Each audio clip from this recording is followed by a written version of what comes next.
주일은 6.25 민족 화해 주일입니다. 그런데 지금 우리가 처한 남북 상황은 그 화해라는 그 화해와는 거리가 먼 북한이 개성공단의 남북 공동 연락사무소를 스스로 폭파하면서 금방이라도 무슨 어떤 일이 금방이라도 터질 듯한 그런 일촉즉발의 긴장감이 고조된 상황입니다. 남북의 그 수장들이 서로 오시면서 음식을 나누고 이야기를 함께 나누던 그때로부터 너무나 멀리 와버린 그 지금의 현실이 참으로 안타깝기 그리웠습니다. 그 표면상으로는 대북 전단지 때문이라고는 하지만 비단 남한과 북한만의 그 문제만으로 터진 결과가 아니라 미국과 중국 그 밖에 국제 정세와 긴밀한 관련이 있을 것입니다. 분단된 남북이 서로 교통하고 교류하며 더불어 함께 잘 살기 위해서 노력했던 그동안의 그 수많은 그 수고로움을 하나님께서 잘 살펴주셔서 더 이상의 긴장 고조와 다툼을 멈추고 우리 민족 남북한 국민 서로가 화해와 협력으로 상생의 삶을 살아갈 수 있는 은혜 내려주시길 하나님께 간구합니다. 오늘 여기 모이신 교우님들과 모든 국민이 한마음 한뜻으로 화해와 평화의 길로 나아갈 수 있는 삶을 허락해 주시길 주님의 이름으로 축원합니다. 아멘. 오늘 선택한 구약 성경과 신약 그리고 사도행전에서는 이방인이라는 공통된 단어가 나오고 있습니다. 이방인은 우리 일상에서는 흔히 다른 나라 사람이나 그런 사람들을 이방인이라고 말합니다. 그러나 이방인은 다른 나라 사람을 포함하면서 또한 한 집단에 소속되지 못하고 그 집단과 다른 가치를 추구하기 때문에 그 집단에 속하지 못하는 밖으로 겉도는 그런 사람을 일컫기도 합니다. 예를 들어 우리 교회에 처음 온 교우님이 우리 교회의 어떤 분위기나 또 우리 교회의 어떤 패턴을 따라가지 못하거나 그 교회 속으로 스며들지 못할 때 아마 그 사람은 우리 교회에서 자신이 이방인이라고 느끼게 될 것입니다. 그러므로 이방인은 정해진 어떤 정해진 사람이 아니고 우리 자신 모두가 이방인이 될 수 있습니다. 저 자신의 이야기입니다만은 저희 가족이 처음 완주군으로 이사를 갔을 때 저희 가족은 그곳에서 이방인이었습니다. 그렇다면 지금은 그 완주군에서 이방인이 아닌가 라고 그렇게 묻는다면 그에 대한 대답을 속 시원하게 하는 것도 어렵습니다. 왜냐하면 우리 모두는 정신적으로 이방인이기도 하고 이방인이 아니기도 하기 때문입니다.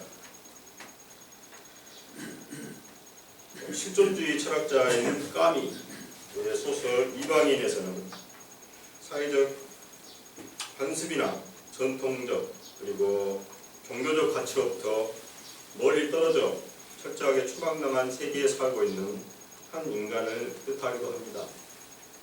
이 소설에서 주인공 메르소는 어머니의 죽음 앞에서도 결코 눈물을 보이거나 슬퍼하지 않고 오히려 여자친구와 호텔에 가는가 하면 자신과는 별 상관없는 사람을 강렬한 햇빛 때문에 총으로 쏴 죽이고 죄를 회개하라는 사제에게도 자신은 죄를 짓지 않았다면서 화를 내고 고래고래 소리를 지릅니다. 그리고 죄를 인정하지 않은 채 행복한 감정을 느끼면서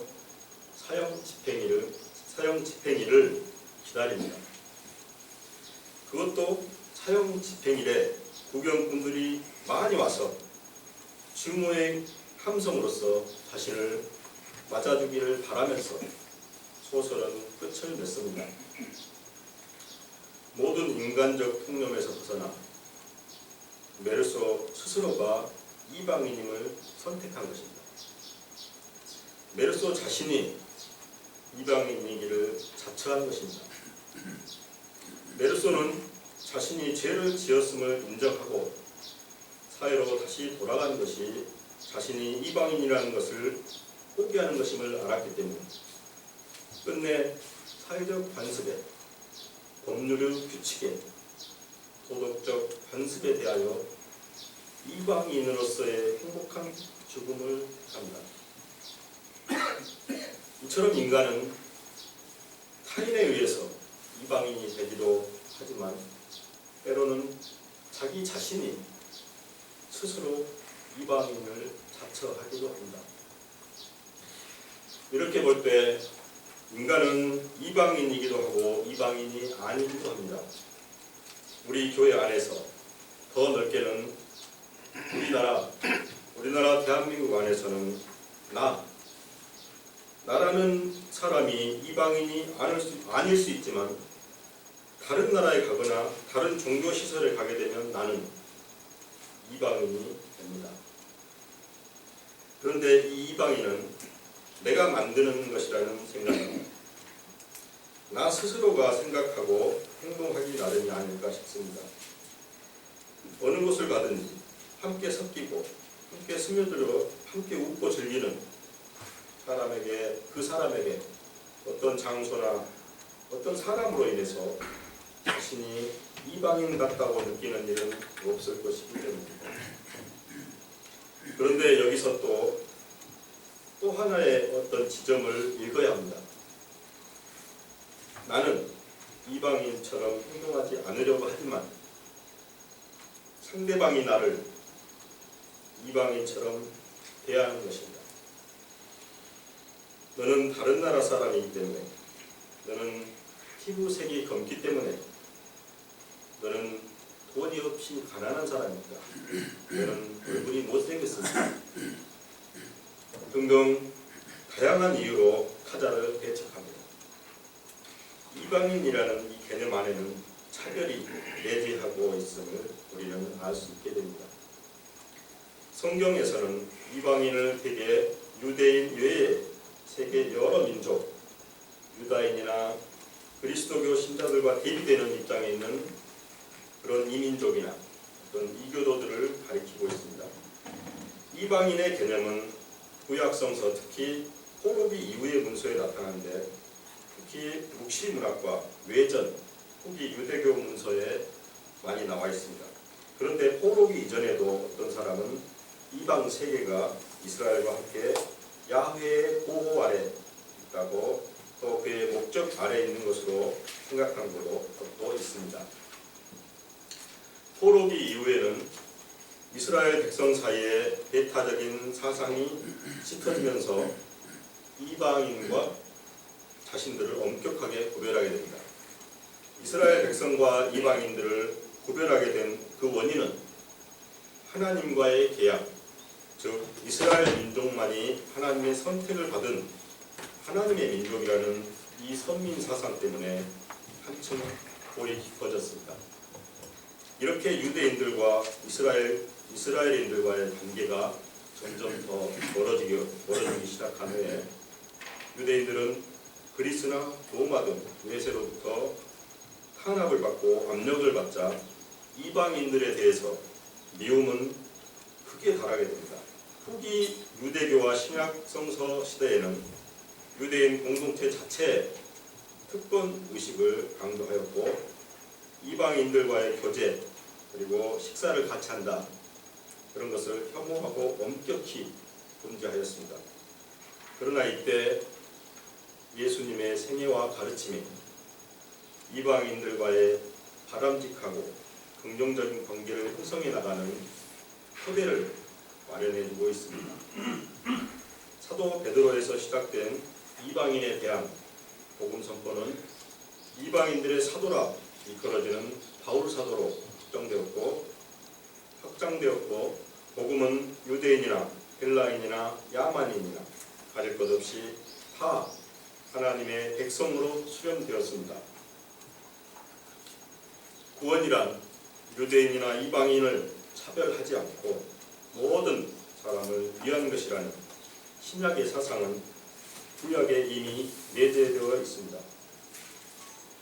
오늘 선택한 구약 본문 스가랴 8장 18절에서 23장 말씀에서는 말이 다른 이방 사람 10명이 유다 사람 하나의 옷자락을 붙잡고 우리가 너와 함께 가겠다, 하나님이 너희와 함께 계신다는 말을 들었다고 말할 것이라고 하고 있습니다. 이렇게 이방 사람들의 하나님의 보호를 받고 하나님과 함께 할 것임을 예언하고 있습니다. 다음 신약성경 마가복음 7장 24절에서 30절 말씀 속에서 예수님과 이방인으로 대변되는 한 여인의 모습 속에서 예수님께서 이방인을 어떻게 안고 가시는지, 또한 이방 여인은 어떤 행동과 어떤 마음가짐으로 이방인이라는 이 굴레에서 벗어나는 길을 살펴보도록 하시겠습니다. 이 집에서 조용히 지내시려는 예수님께 귀신 들린 딸을 둔 한 여인이 예수님을 찾아옵니다. 이 여인은 그리스의 시로페니키아 출생의 이방 여인으로 딸에게서 귀신을 쫓아내달라고 예수님 앞에 엎드려 간청합니다. 이때 예수님께서는 자녀들을 먼저 배불리 먹여야 한다, 자녀들이 먹을 빵을 집어서 개들에게 던져주는 것은 옳지 않다고 이렇게 말씀하시고는 여자는 주님, 그러나 상 아래에 있는 개들도 자녀들의 흘리는 부스러기는 얻어먹습니다 주님 하고 대답하고, 이 말을 들은 예수님께서는 귀신이 딸에게서 나갔으니 돌아가라고 말씀하십니다. 여자가 집에 돌아와서 보니 과연 딸이 침대에 누워있고 귀신은 이미 나가고 없었다고 기록하고 있습니다. 이 본문에서 이방 여인은 세 가지의 모범적 자세를 취하고 있습니다. 첫째, 신앙의 모범입니다. 여인은 공적이나 특권을 내세우지 않고 무조건적으로 예수님을 신뢰하고 있습니다. 단지 예수님의 소문을 듣고 달려와서는 예수님 앞에 엎드립니다. 그리고 딸의 건강을 간곡히 간청합니다. 이 여인은 유다인이 혐오하는 이방 여인입니다. 유다인들과 함께 있는 이곳에서는 자신이 이방인임을 여인은 알고 있을 것입니다. 그러나 여인은 무릎을 꿇고 엎드려 예수님이 자신의 딸에게서 귀신을 쫓아내 주실 것을 한없는 믿음으로 믿고 간절히 간청합니다. 둘째는 인내의 모범입니다. 여인은 예수님이 자신의 자녀, 즉 유대인에게 먼저 베풀어야 한다고 말씀하시며 여인을 시험하는 가운데에서도 물러섬 없이 상 아래에 있는 개들도 빵 부스러기를 얻어먹는다고 대답하면서 수치와 모욕을 참아내고 있습니다. 셋째는 겸손의 모범입니다. 예수님의 냉정한 말, 자녀들이 먹을 빵을 개한테 던져주지 않는다는 이 예수님의 냉정하고 모욕적이기까지 한 그 말을 들으면서도 이 여인은 화를 내거나 뛰쳐나가지 않았습니다. 그저 여전히 공손히 엎드려 개도 부스러기는 얻어먹는다고 대답을 하고 있습니다. 사실 이 대화를 보면 이 여인은 상 아래에서 부스러기라도 받아 먹으려는 개로 전락해 있습니다. 보통 우리는 다른 다른 사람 앞에 엎드린다는 것이 쉬운 일은 아닙니다. 거기다 엎드려 있는 그녀의 몸뚱이 위로 쏟아지는 예수님의 이 말씀들은 자신을 사람이 아닌 사람 옆에서 사람이 먹다 남긴 그런 음식 부스러기, 그리고 음식 찌꺼기, 먹다가 흘리는 그 음식을 핥아먹는 그런 개로 빗대어 가고 있습니다. 그럼에도 이 여인은 예수님에 대한 원망이나 항변 하나 없이 끈기 있게 예수님에 대한 무한한 한곡한 그 신뢰로 예수님 앞에 엎드려서 머리를 조아리고, 예수님이 비록 자신이 이방인이지만 자신의 간청을 예수님께서 들어주실 것을 이방 여인은 믿으며 겸허히 기다리고 있는 그 여인입니다. 예수님은 이 여인의 신앙과 인내와 겸손함의 그런 보답으로 여인의 간구를 들어주셨습니다. 예수님에게 있어 이 이방인은 없습니다. 예수님은 여인이 그리스인인 이방인이라서 청을 거절한 것이 아니라 여인의 믿음이 어떤지, 여인의 마음은 어떤지를 시험해 보신 것입니다. 예수님은 우리 모두를 위해 십자가를 지셨지, 이스라엘 민족만을 위해 예수님께서 십자가를 지시고 예수님께서 이스라엘 민족만을 위해서 피를 흘리시는 것은 아니기 때문입니다. 예수님께서는 33년의 짧은 생애에서 세상이 예수님을 이방인 취급했고 예수님 자신이 이방인으로서 살다 가셨습니다. 이방인은 다른 나라 사람이란, 민족이 다르다는 표면적인 이방인뿐만 아니라 정신적 이방인을 지칭하기도 합니다. 이런 연유로 우리 모든 사람들은 정신적 이방인으로 삶에 뿌리내리지 못하고 세상을 부유하는 이방인으로 살다가 이방인으로 죽습니다. 이런 우리를 구원해 주시고 이런 우리를 영생에 이르게 하신 예수 그리스도에게 이방인이란 있을 수 없습니다. 또한 창조주 하나님은 피조물을 지으실 때 이것은 더 이쁘고 이건 덜 이쁘고 이건 더 청명하고 저건 덜 지혜롭게 창조하지 않으시고 차별 없이 평등하게 사람과 사랑과 은총을 주신다는 것을 우리는 이미 잘 알고 있습니다. 오늘 세 번째 본문인 사도행전 11장 1절에서 18절 말씀은 사도 베드로가 예루살렘의 교회에 보고하는 것을 기록하고 있습니다. 전장 즉 10장 1절에서 48절 말씀에서 증언된 말씀들을 다시 한번 요약하여 이 사도께서 짧게 기록하고 있습니다. 예루살렘으로 올라온 이 사도 베드로에게 할례자들이 할례를 받지 않은 사람들의 집에 들어가서 음식을 함께 먹은 것에 대해 나무라고 했습니다. 이에 대해 사도 베드로는 그간 일어났던 일들을 설명해 줍니다. 이 설명에 따르면 베드로가 요파성에서 기도하고 있을 때 황홀경 가운데서 환상을 보았는데 하늘에서 내려온 네 기둥이가 끈에 매달린 큰 보자기 같은 그릇 속에 4발 짐승 등 갖가지 짐승이 담겨 있었습니다. 그리고 베드로에게 그 짐승들을 잡아먹으라는 음성이 들립니다. 베드로는 깜짝 놀라서 더러운 것을, 부정한 것을 먹으라는 그 요구를 거절합니다. 다시 한번 하늘의 음성이 하나님께서 깨끗하다고 하신 것을 더럽다고 하지 말고, 이런 촉구와 거절 그리고 이런 가르침이 3차례 반복되고 있습니다. 그런 후 그릇은 하늘로 사라지고 성령은 주저하지 말고 가이사랴에서 온 이 사람들을 따라 그 사람의 집으로 갈 것을 명령하셔서 그 명령대로 그의 집에 들어갑니다.